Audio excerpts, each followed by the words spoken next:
I came back home to raise crops and, God willing, a family. So you want me to marry you then? I love you. Scotland. My land.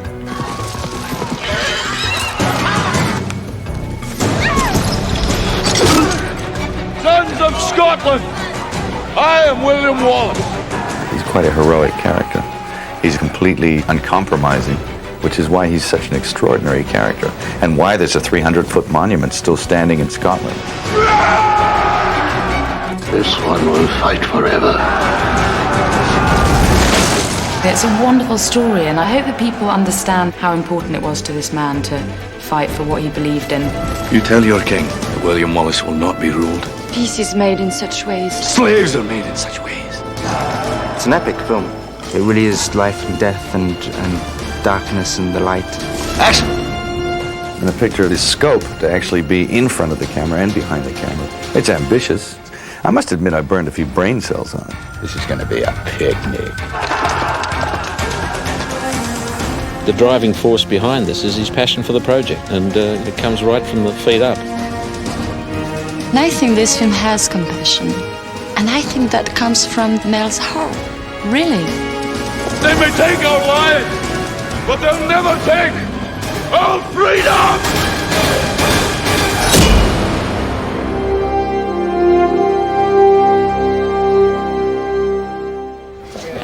Stand by. Let's get our original positions, please. Here we go. Room. Sound speed! E-camera marker. Action. I want this Wallace's heart on a plate. Shift nervously from foot to foot, guys, in the background. Is he gonna send you? Look up to your commanding officer. Is he gonna send you? Eyeball him. What's going on?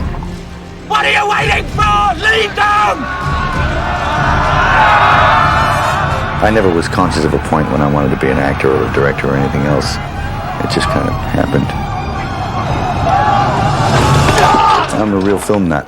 In the 60s, when I was growing up, I was mainly acquainted with film through television. And I like the big ones, you know. I like the big country, you know, that film, that Western.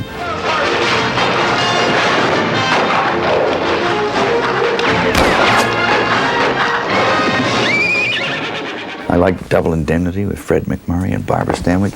Romantic films, you know. We did it so we could be together, but instead of that, it's pulling us apart, isn't it, Walter? What are you talking about? And you don't really care whether we see each other or not. Shut up, baby.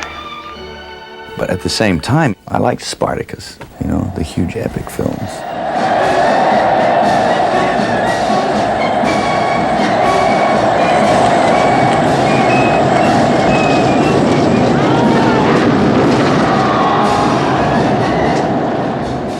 These films were great films, great films. You can still watch them and still get the same buzz off them. And it was the epic films that really inspired me to do Braveheart. Stand by. This is a little piece of cinema history. Rarely do you see this many people in the shop. The script was given to me on an acting basis, of course, but I felt like I had to tell the story all of a sudden because I kept reworking scenes in my head, you know. So that's a fairly good indication that you should probably direct it if you're building the images and sequences in your head. I am William Wallace. You've come to fight as free men, and free men you are. The script was a very haunting piece of work. It wasn't predictable, and just the sheer size of it, and it's just a funny corner of history that I'd never heard of before. It's based on a character called William Wallace, who did exist in the 13th century in Scotland. He was a commoner. He was also a patriot. And he was actually successful in defeating the English. Wallace was truly interested in liberty and loved his country, and he really just wanted to be free and wanted freedom for his fellows. But at the same time, he was kind of a savage. Because at the Battle of Stirling, he skinned the commanding officer on the other side and turned him into a belt. Probably a matching handbag and shoes too, but this is the dichotomy of the man. If we join, we can win. If we win, well, then we'll have what none of us have ever had before. A country of our own.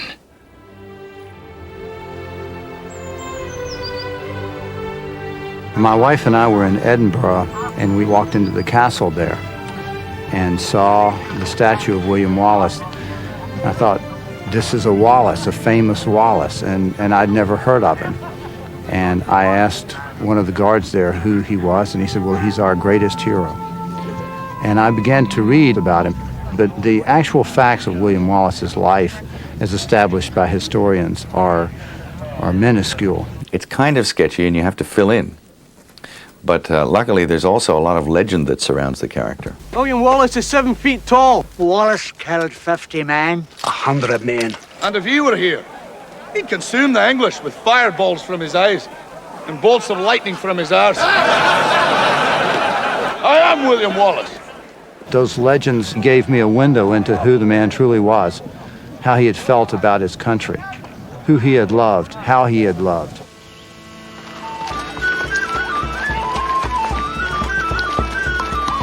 I'm playing Murren, who is the woman who William Wallace falls in love with. And it starts in the marketplace where they notice each other again, and I think it's a love at first sight thing. And there's a link there from an early age.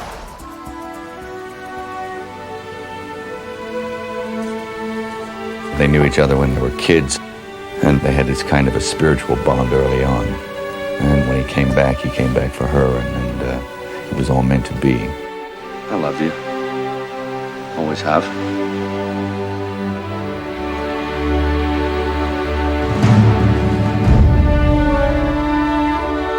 She represented his desire to live in peace. He didn't want to go and fight and kill and suffer. He would have liked to have lived in peace, to have raised a family. And she was the thing that propelled him. He carried her with him always, whatever he did, wherever he went. I will love you my whole life. You and no other. Catherine McCormick hadn't done much before. I think she'd done a small film, and I just kind of got a vibe off her. I just liked her. She's a very likable person. She's beautiful. The character needed to be beautiful. She's a good actress, and she seemed just right for that part. Action. First day was very tense. I was, oh my God, big budget, huge budget. What do I do? But I'm working with Mel, who's, I thought, oh no, big superstar, but he's just the nicest guy, really down to earth. Cut. I find when I'm actually doing a scene with him, I don't get so much direction. We sort of feel things through a lot more, and he's great for ad-libbing and just letting you run with the script. It's a very human story about real people. There's real characters on the page, and it was my job to strive to make those characters even more real. So I was casting this thing for months. And I didn't read anyone. You know, people read people, and I don't think that that's any use. So what I used to do was just sit down and talk to them for 15 minutes, and you can tell. The trouble with Scotland is that it's full of Scots. Nobles are the key to the Roman's heart. Patrick McGowan is a very intelligent actor who I admired as a kid. And I used to watch Danger Man and The Prisoner and all these things on television, which he conceived these things. So that I was really flattered when he agreed to do this. The archers are ready, sire. Not the archers. Arrows cost money. Use up the Irish. The dead cost nothing. Patrick plays Longshanks, which is the nickname for King Edward I. He was one of England's most ruthless leaders, and he was not very fond of William Wallace. Bring me Wallace. Alive, if possible. Dead. Just as good. Longshanks spent most of his reign procuring Scotland and getting that within his realm so that he had control of that. And he did subdue Scotland, so he should make you feel like a subject, you know, which Patrick has the capacity to do that. His performance as Longshanks is very sinister. Wallace has already killed the magistrate and taken control of the town. Action!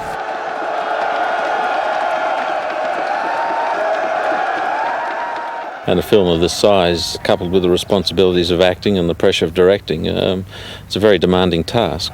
It obviously puts a lot more pressure on Mel. Oh, it's an absolute passion for him. He has his own point of view, and a very strong point of view. What's wrong with having a couple of poles sliding this way, just through the shot, you know? It's totally absorbing, so that you live, eat, breathe, sleep this story and the telling of it. The cavalry's behind you. Start running everywhere. Entourage, take off. It's like being dropped in the middle of an ocean, and you just look around and there's nothing but water around, but you figure, well, there's got to be land. I think I'll go that way, and it's just one stroke at a time. I had to get up earlier than everyone, really, because I had to get dolled up and ready for the task ahead. Okay, we're gonna shoot. Fire, please. What I was doing was just hopping in front of the camera, doing it as best I could, hopping off, looking at it. If it wasn't a total disgrace, I might do another one for safety and get the hell off. Oh, man, that's a good camera. Yeah, okay. Because I was so focused on the storytelling and all other aspects of the whole thing, it brought a lot of relaxation to it because I simply didn't have the energy left to be tense with.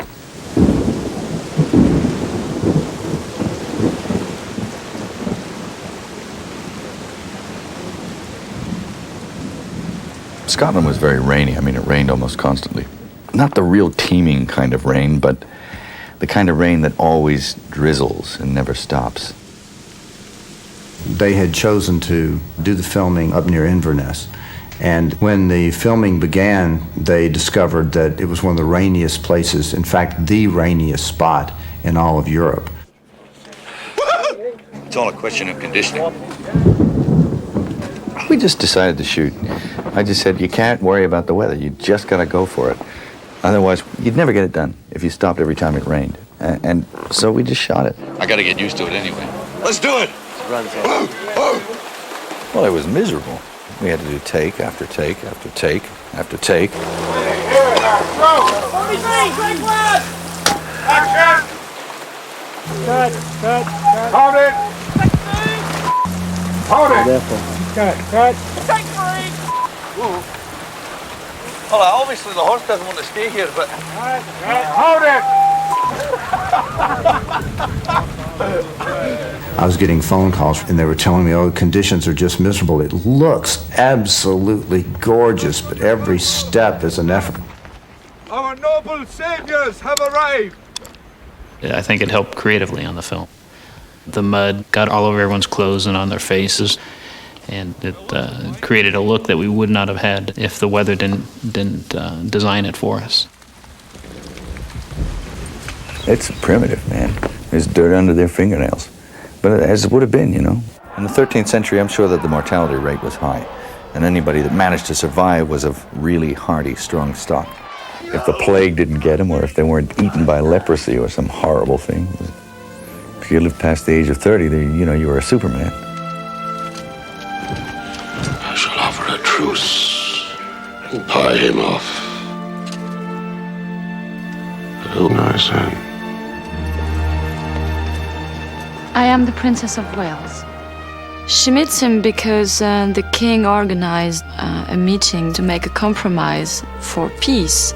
They come from two different worlds. She's a princess, he's a poor Scottish man. But somewhere she realized that they are very similar, and she feels with him not lonely anymore.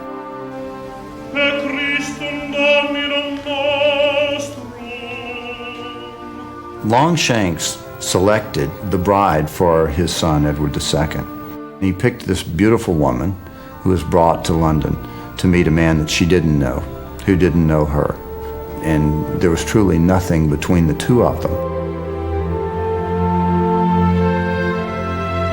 It's her big day because she's getting married.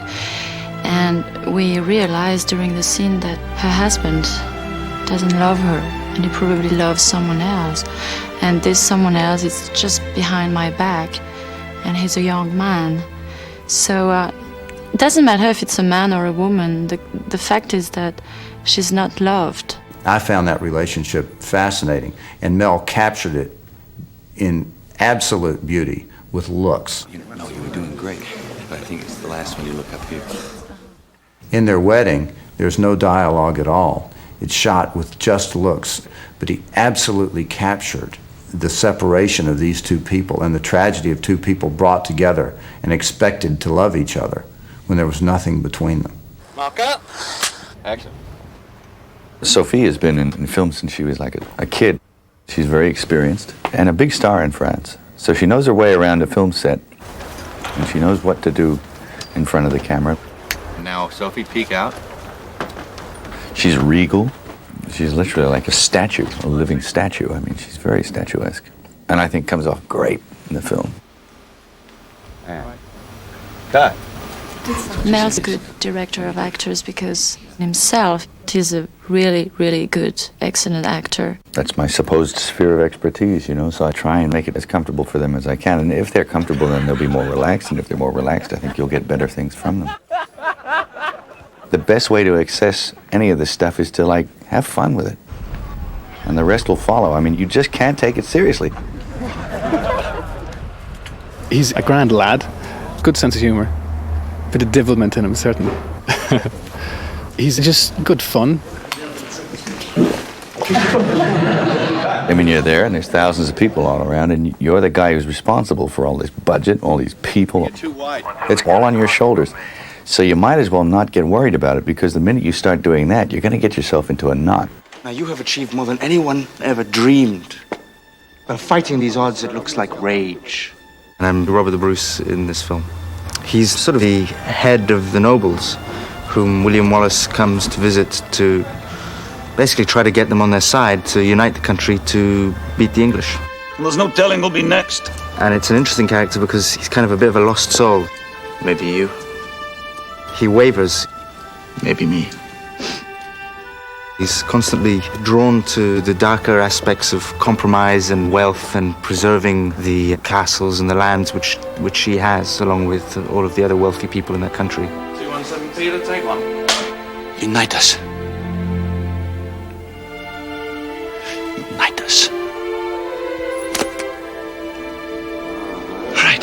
He did fight for the English.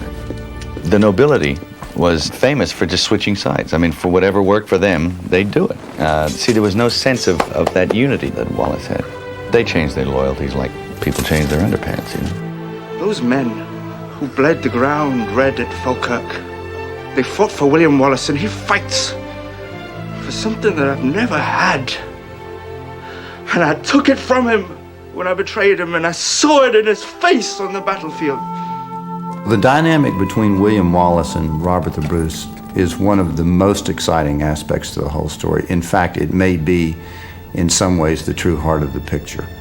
Because William Wallace would rather shed every drop of his blood than yield an inch. But Robert the Bruce was more like I think most of us are. He was a man who wanted to do the right thing, but also tried to face the realities of life and make the compromises that were necessary. If you make enemies on both sides of the border, you'll end up dead. Oh, we all end up dead. It's just a question of how and why. One of the things that I knew that I wanted to do with this picture was to make it so that it moved all the time.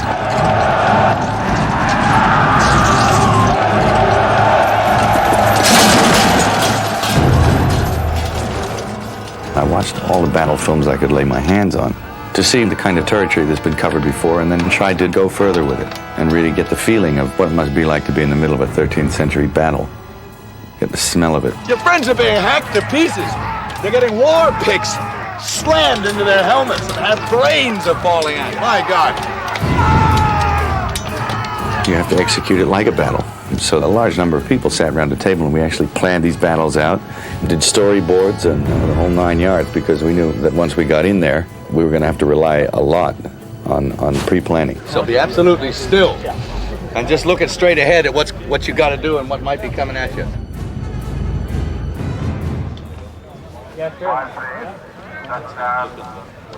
We recognised early that the secret to this was going to be getting some sort of disciplined assistance. We needed 1,600 disciplined extras, and the only place you're going to find them are in the army. Left to, that's the best. We're using the FCA here in Ireland, which is their volunteer force, so we're blessed by using disciplined troops. We drew up a document known now as the battle plan, which is an interlocking tent system to accommodate 1,400 men, where they come in the morning in fatigues, and then, having gone through the system, come out in the other end as Scots. We were fortunate to have the reserve army, and they were divided into companies of 50. But it was an incredible system. They'd start in the wardrobe tent and put on their battle gear. Then they moved on to makeup. Get your sunscreen on, then get your dirt on. Let's go. And we put war paint on them, and then they'd smear themselves with dirt and mud to make them look like real savages. Rub it well in, backs of your legs, backs of your necks. Do your ears, check the guy up next door. And then finally we'd march them down into the armory where we had thousands of battle toys for them to pick from. Come on, guys, it's not a shop. Just pick one up and go. There were some days there when there were over 2,000 people involved, and with but one purpose, with but, one vision, which is, it's kind of cool to have all those people working for that one shot. There's 1,000 bare asses. That's got to be in the Guinness Book of Records, the most bare asses on screen in one shot. I don't think I've ever seen that before. And that is accurate. The Scots, they used to lift their kilts and flash the other side. It used to freak the other side out. No point resisting. You're outnumbered and trapped. Now where's Wallace? The military brilliance and innovative spirit of William Wallace is one thing that certainly comes through in the film. He was inventive. He was a genius of military strategy. He was an instinctive battlefield commander. And it's fascinating to look at a man who is able to pick up a sword and stand his ground on the battlefield.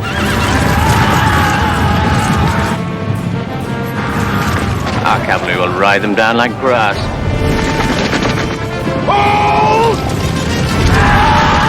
Wallace was the first person to really stand up against these horse charges with the use of the schiltrum, which is like a lot of sharpened wooden stakes. They could group into a small thing and have a porcupine skin so nobody could gain access. Because they didn't have bullets, They had to get in there and stick you with something. We have some more sticks in here, some more schiltrons. Yep, little children. It's just looking a little light. The violence of battle has got to be recreated. And to do that without hurting anybody, that's the trick, and that's what we're about right now. We're trying to recreate our stunt, which we're not allowed to do anymore. But what it does, it somersaults the horse and throws the person off. There are certain things that you shouldn't and can't do with animals anymore. So I got together with Mick Rogers and said, let's make mechanical horses. We don't want to hurt any real horses.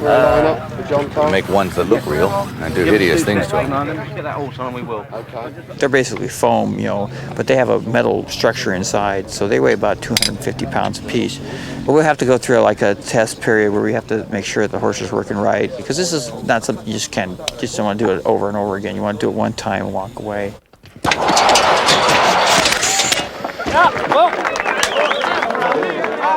ready to shoot, Connor. All right, the track is now live, so keep off the track. Stay off the tracks. This shot here, it's expensive. These horses cost $100,000, and the track costs about $40,000, and the time involved, 30 stunt guys. We're trying to put 9 horses, 3 of them mechanical, crashed at one time. Here we go. And roll. It's great. I don't think anyone's ever done that before. And action!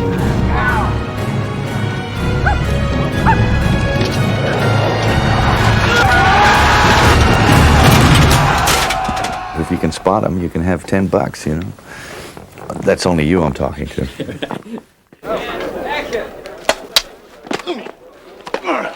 When you're doing battles, you have to have the choreography of the hand-to-hand stuff planned and blocked. Bang! Bang! Bang! It's interesting because they use primitive weaponry. The axe, yours for the axing. Just quite impressive. Just a big chopper. Oh, that's some piece of work. Deep injuries, mainly impact implements. The hammer, the Common Garden mallet. There's the chain with the ball and chain. Just a 360-degree impact instrument. I invented this myself, and it's just like to wear over the forearm as a protection from things that fly up. And I said, while you're at it, hey, stick some arrowheads in it so I can jag people with it and stuff. That's where my imagination's at.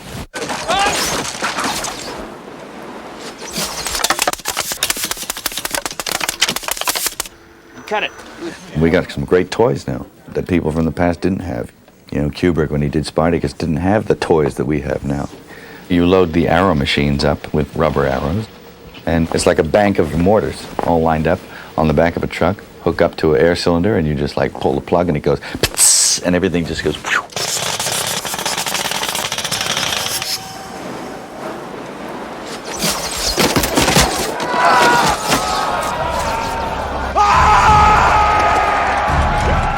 Wallace was a man of the people, and he had a real vision for what the country could be, and his men loved him. They'd follow him into hell. Are you ready for a war?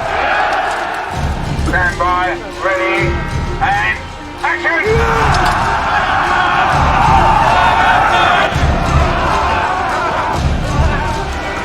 We spent 6 weeks in that Battle of Stirling. There's something like 8 cameras. You get out there and then throw those cameras around and, you know, go for it. The haunting thing for me out here on these fields of Ireland right now is that when I look at Mel Gibson, I think this is precisely what it felt like on the day of the battle. And I think when we see Mel Gibson on the screen, we're going to see William Wallace. I love it. I can't really work on something unless I'm, you know, enthusiastic and proud of it. And it's very satisfying to be able to tell a story and tell it the way you want to tell it. And it's kind of nice to know that you could create this thing. The good news is that you know, all that hard labor paid off. I think that Mel's made a terrific film. I mean, it's a wonderful story, and I can't believe that no one's written a story about this man before, because he's just such a passionate person. I think it's important that people know about this man. I hope that they can't talk at the end of it. I hope that they're so moved and so, like, inspired by it. That's all. That they've watched this great story and that they've found something in themselves.